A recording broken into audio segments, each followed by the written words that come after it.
You're tuned to the Nowhere Signal. What you're about to hear was never meant to be found. The mirror above Sasha Bell's bathroom sink was barely wider than her shoulders. It had a small crack in the upper right corner that spidered slightly down. She told herself she'd replace it eventually. But for now, she just avoided looking too long. This morning, like every morning, she stood brushing her teeth. Sleep-heavy eyes. Hair tied up. Gray hoodie zipped halfway. Nothing unusual. Until her reflection blinked half a second too late. She froze. Foam gathered at the corner of her mouth. Her reflection blinked again, this time with her perfectly synced. She stared hard. Waited. Nothing. I'm overtired. That's all. She rinsed, dabbed her face with a towel, and headed to her desk in the corner of the apartment. Remote work. UX design. Endless hours of blue light and silence. At lunchtime, she walked past the hallway mirror. This one was taller, thinner, warped a bit from heat damage. It leaned slightly against the wall, reflecting her narrow living space behind her. She wasn't going to stop. But something in the corner of her eye, she turned. Her reflection stood there, smiling. Sasha was not. She gasped and stepped back. The smile faded. The reflection matched her again, worried, wide-eyed, confused.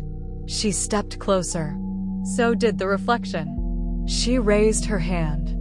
The reflection followed. Still, something felt off. There was a lag less than a second. A beat.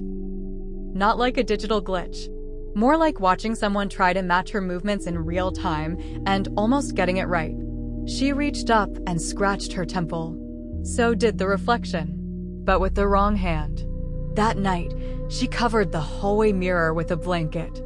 She moved her desk lamp away from reflective surfaces. Even her black computer screen bothered her. The TV stayed off. Before bed, she checked the bathroom mirror again. Everything looked normal. She leaned in. "I'm fine," she whispered. Her reflection said the same, perfectly in sync.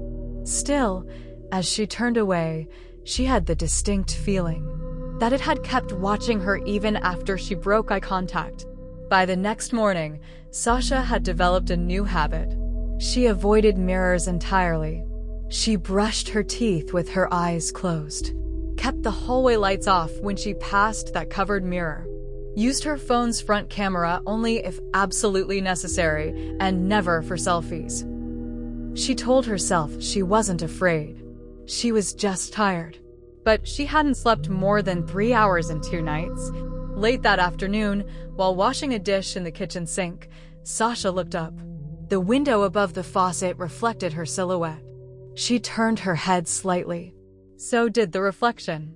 Only its smile came first. A slow, thin curve on its lips. Long before her own face moved, Sasha dropped the plate. It shattered in the sink. The reflection kept smiling for a moment longer, then caught up, matching her startled expression, perfectly on time again. She backed away. The next few days blurred. Sasha barely left the apartment. Work deadlines slipped. She blamed it on migraines. No one pushed. She taped newspaper over every mirror. Closed the bathroom door at night. Left the hallway light off completely. Still, reflections found her. Dark windows at night. Phone screens when she locked them. Even puddles after the rain. They weren't always off. But when they were clearly watching her. Friday night, she dozed off on the couch, half wrapped in a blanket. The TV screen was black, unplugged. In its reflection, the room appeared exactly the same, except her reflection was sitting up, wide awake, eyes locked directly on her sleeping body. She bolted upright, checked the screen. Her reflection did the same, a split second late. She barely slept that night. Every sound felt like footsteps. Every silence stretched too long. Around 3:17 a.m., someone knocked on her apartment door. 3 soft taps, evenly spaced. Sasha froze on the couch.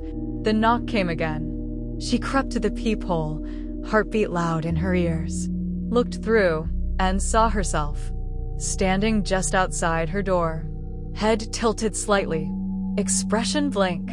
She blinked. The figure was gone. She stayed awake until morning. And when the sun finally came up, she went to the hallway mirror and ripped the blanket off. Her reflection stared back, still, lifeless. And then it winked. Sasha woke up gasping, not from a nightmare, but from the feeling of not being alone. The sunlight through the curtains felt foreign. Her apartment looked the same, but everything seemed quieter, thicker. She stumbled toward the bathroom, looked into the mirror, and saw nothing. No reflection, not a flicker, just an empty bathroom behind the glass, as if she wasn't standing there at all. She waved her hand. Nothing moved. She leaned in. The space stayed hollow. Panicked, she ran to the hallway, pulled the blanket off the tall mirror. Still nothing, just her empty apartment. The frames on the walls, the chipped floorboard near the corner, the lamp she'd meant to replace. But no Sasha. She opened her phone, turned on the front-facing camera, just the background. No face. She took a selfie. Blank. She called her friend Megan. Something's wrong. I don't think I'm showing up. Megan didn't understand. Sasha sent her the selfie. No reply. Another text. Did you get the picture? Then, finally a response. What am I supposed to be looking at? She put her phone down, breathing hard. Her body cast a shadow. She could touch things. She could hear, smell, move. But she couldn't see herself. Later that afternoon, she passed a puddle in the alley behind her building. It had rained again, soft, steady drizzle all morning. Sasha glanced down. There she was. Her reflection, standing in the puddle. But it wasn't doing what she was doing. It was already turned away, already walking deeper into the reflection, into a world where she wasn't welcome. She reached toward the surface, and the image shivered like it had been touched from the other side, then disappeared. The puddle rippled. That night, Sasha turned every mirror to face the wall, turned off every screen, lit candles instead of using lamps. She curled on the couch, blanket up to her chin. Just before falling asleep, she whispered, "Please come back." From somewhere inside the hallway, she heard a voice echo softly. That's not how it works anymore. The next morning, Sasha found her hallway mirror vibrating. Barely, just enough to feel it when her fingers grazed the glass. It wasn't plugged into anything. It wasn't supposed to do anything. She knelt in front of it, staring hard. The surface was smooth, still. But every few seconds it shimmered, like water. She reached toward it, felt a faint breeze, cool and damp, rise from the glass. She pulled her hand back. A whisper, almost imperceptible, drifted from the mirror's center. Not yet. That evening, the whispers came again. Not just from the mirror now. From her phone, the unplugged TV, even the water in her kitchen sink. All of them repeating the same line. Midnight. Midnight. Midnight at 11:59 p.m. Sasha sat cross-legged in front of the hallway mirror. Candles flickered behind her. The apartment was utterly silent. At 12 o'clock sharp, the mirror rippled. This time, a hand emerged. It looked like hers, but the fingernails were longer, the skin paler, the motion too smooth. The hand pressed against the inside of the mirror like a person underwater trying to break through. Then, a face appeared. Her own, but worn down, eyes darker. Hair perfectly still, as if there was no wind in that space at all. The reflection whispered, "We switch at midnight. You missed your window." Sasha crawled back in panic. Switch? What switch? The mirror shimmered again. The reflection leaned forward, but couldn't cross. Its voice was cold, detached. "I've waited. You delayed.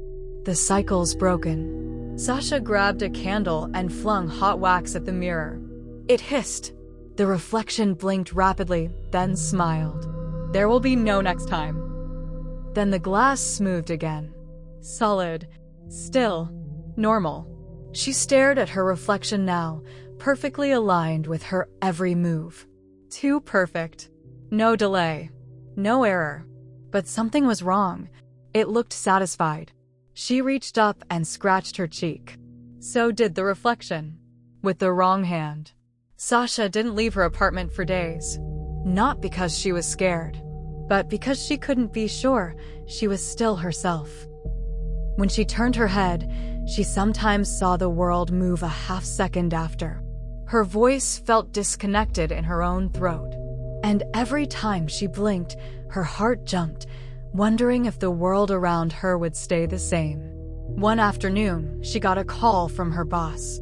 He said he saw her at a cafe that morning. Said she looked different. You changed your hair? He asked. Didn't say a word, just walked right out. Sasha hadn't left the house. She checked her phone's GPS history. No movement. No ride shares.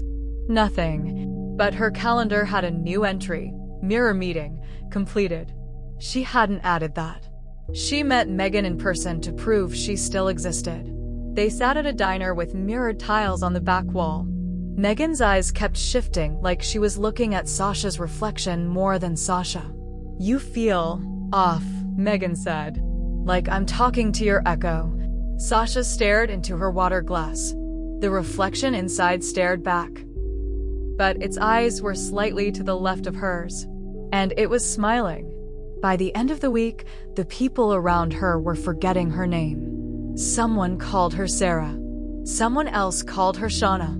When she corrected them, they nodded vaguely but didn't seem to register the difference. She returned home that night and sat in front of the hallway mirror one last time. She didn't speak, didn't move. The reflection stared at her. Then, slowly, it raised its hand and waved.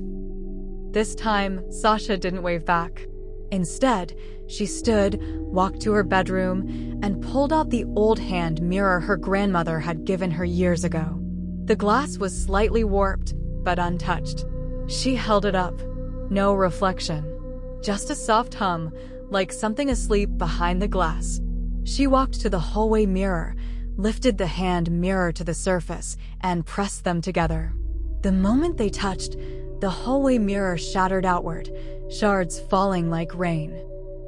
And from the dark inside, her reflection stepped out. No delay.